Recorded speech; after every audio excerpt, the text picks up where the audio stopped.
Il viaggio del treno parte da Rocchette e noi partiremo con lui. A breve saliremo a quota 1000 metri per rivivere il leggendario tracciato originale di questo treno. Passeremo ponti, gallerie e antichi forti, visiteremo bellissimi paesini dove si fermava questo treno fino ad arrivare alla meta finale, cioè Asiago.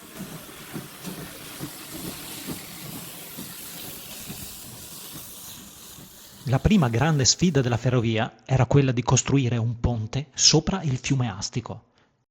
Doveva essere resistente al punto di permettere il passaggio dei pesanti treni a vapore. Arriva il 1909 e lo spettacolare ponte, punto di grande orgoglio veneto e dell'Italia intera, viene inaugurato. Questo alle mie spalle è ciò che resta del ponte. C'è praticamente 2 o 3 piloni di muratura. Mentre la struttura di ferro, per ragioni tutt'oggi non spiegate né documentate, è stata rimossa. All'epoca rappresentava il più importante viadotto di tutto il sistema ferroviario italiano. Per l'evento fecero delle cartoline e francobolli. In molti desideravano salire sull'altopiano solo per provare il brivido e poter raccontare di averlo oltrepassato. La nostra avventura è appena iniziata.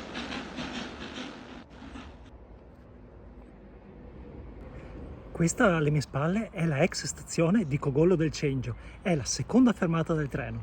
Da qui, per raggiungere l'inizio della traccia del vecchio treno, è possibile percorrere un sentiero che pochi conoscono, è l'antica strada del Costo. Ma nel nostro giro di oggi nessuna salita. Partiremo già dall'altopiano in direzione Asiago, con un sentiero di circa 12 km totalmente in piano e fattibile da tutti. Vi indico il punto di partenza di questo bel giro a piedi. Da Piovene Rocchette abbiamo percorso la strada provinciale 349 del Costo in direzione Asiago. Terminati i 10 tornanti e superata la trattoria barricata, si prosegue per 2 km e proprio lì, sulla sinistra, si trova questo ampio spazio di parcheggio.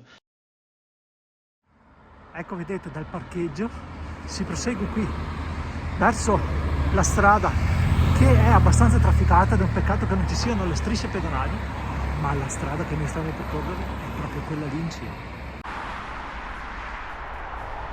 Da qui si vede ancora meglio. Abbiamo lasciato l'auto lì, abbiamo passato la strada che ora è trafficata e proprio qui davanti ecco il sentiero che stiamo per percorrere. Ora mi trovo sulla traccia del vecchio trenino. Chiamarlo trenino è un po' sminuente perché era un vero e proprio treno a vapore. Qui, dove ora appoggiano i miei piedi, proprio qui, si trovavano le rotaie del treno.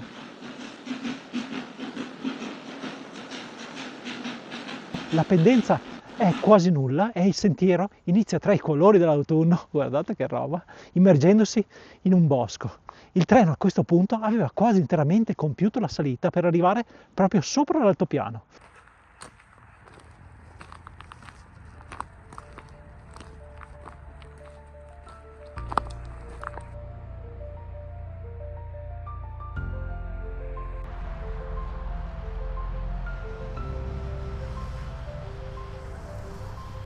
A 2,5 km dal punto di partenza che vi ho indicato, siamo arrivati alla ex stazione Campiello, tutt'oggi qui presente e segno indelebile di un passato che non mi sembra poi così troppo remoto.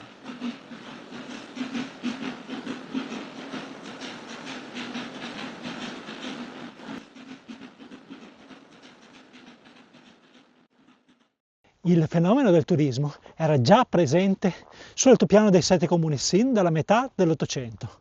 Non si sarebbe quindi più manifestato solo attraverso i lunghi viaggi in diligenza trainata dai cavalli. Il treno infatti poteva trasportare le famiglie per le escursioni qui, su queste montagne, o per una bella sciata.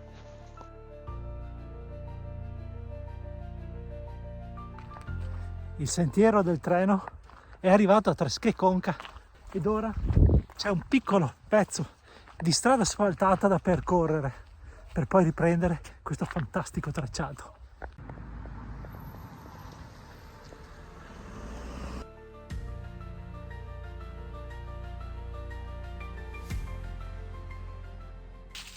Ci troviamo davanti alla ex stazione di Tresché Conca, che oggi ospita l'ufficio turistico. Secondo me è un recupero davvero importante che permette di ricordare un passato le cui tracce rimarranno ora nel tempo. Abbiamo percorso 2,3 km più o meno da Campiello e 5 dall'inizio del percorso.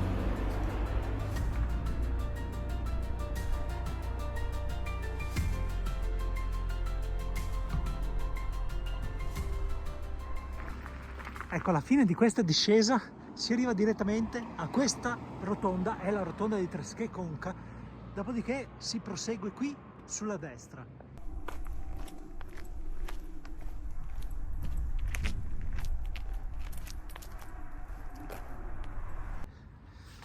Ecco una mappa che ci fa vedere direttamente dove siamo. Siamo partiti un po' prima di Campiello. A Campiello abbiamo trovato la stazione ed ora siamo alla galleria di Tresché Conca. Poi arriveremo a Cesuna, percorreremo tutta questa strada per arrivare a Canove e poi alla meta finale, Asiago. Qui ci sono ancora gli antichi cartelli originali del treno.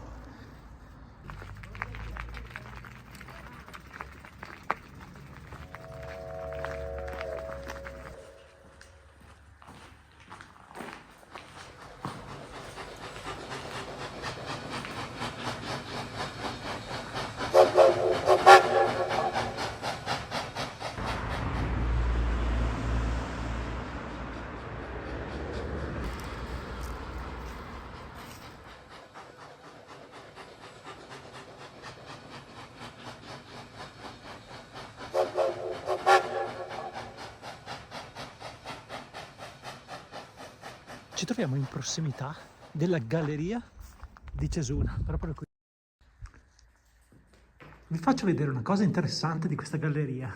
Qui, fatemi accendere la pila, eccoci. Qui, sulla sinistra, è stata ritrovata una grotta naturale che è stata trasformata in presepe. Lì c'è Maria che veglia e qui c'è il presepe.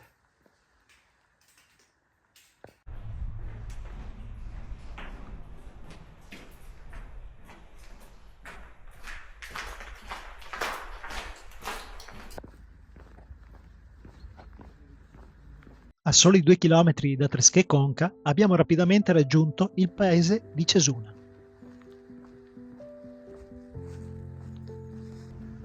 Qui si trovano ancora i segni stradali del treno.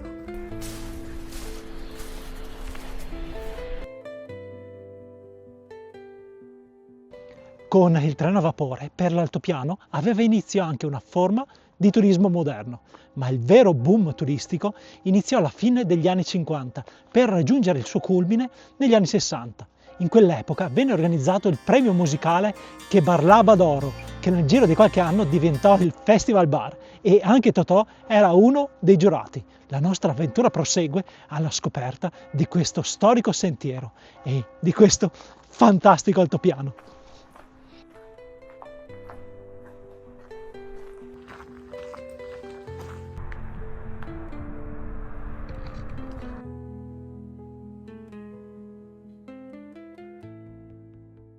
La società veneta commissionò in Svizzera la costruzione di ben 4 locomotive. Le macchine a vapore furono progettate appositamente per la linea Rocchette-Asiago ed ebbero pure una sorta di battesimo.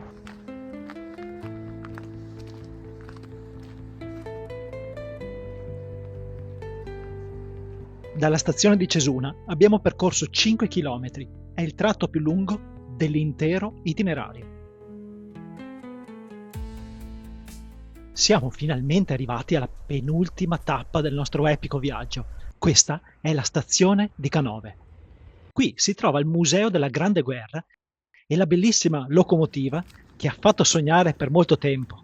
Questa è la Vacca Mora. È una delle 6 locomotive che percorrevano questa tratta. Le carrozze erano eleganti, avevano i poggiatesta ricamati e il riscaldamento a vapore.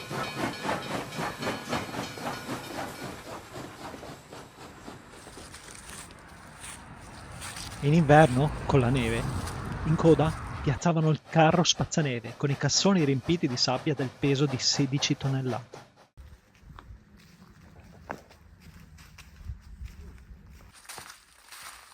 Da qui la destinazione finale dista solo 2 chilometri e presto scoprirete uno spettacolo che si trova proprio qui per strada. Lì, in cima, in quella montagna, c'è Forte Interrotto. Questo forte fu costruito antecedentemente al primo conflitto della guerra mondiale, ma fu direttamente coinvolto nelle vicende belliche e fu anche pesantemente danneggiato, ma ora è ristrutturato ed è veramente bello da visitare. È una delle più importanti opere di recupero della prima guerra mondiale. Eccoci, siamo all'interno del forte che sorge ad una quota di 1392 metri e qui nacque come robusta caserma difensiva su un progetto di architettura militare che ricalcava ancora i canoni del tardo Medioevo, in un tempo in cui, circa nel 1880, le esigenze belliche sì stavano progredendo, ma erano diverse da oggi e infatti lo vediamo anche come è stato costruito e le feritoie che si trovano in ogni lato per sparare al nemico.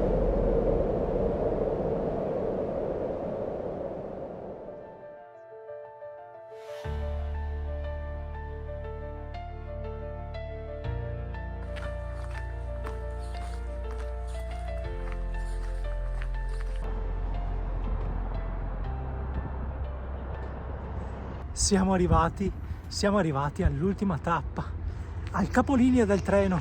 Questa è Asiago.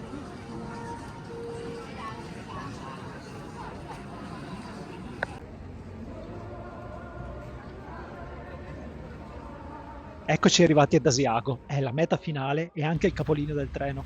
La lunghezza del percorso è stata di 13 km e mezzo con un minimo dislivello di 40 metri. È un percorso adatto a tutti. Se vi è piaciuto questo video, seguitemi e lasciate un like.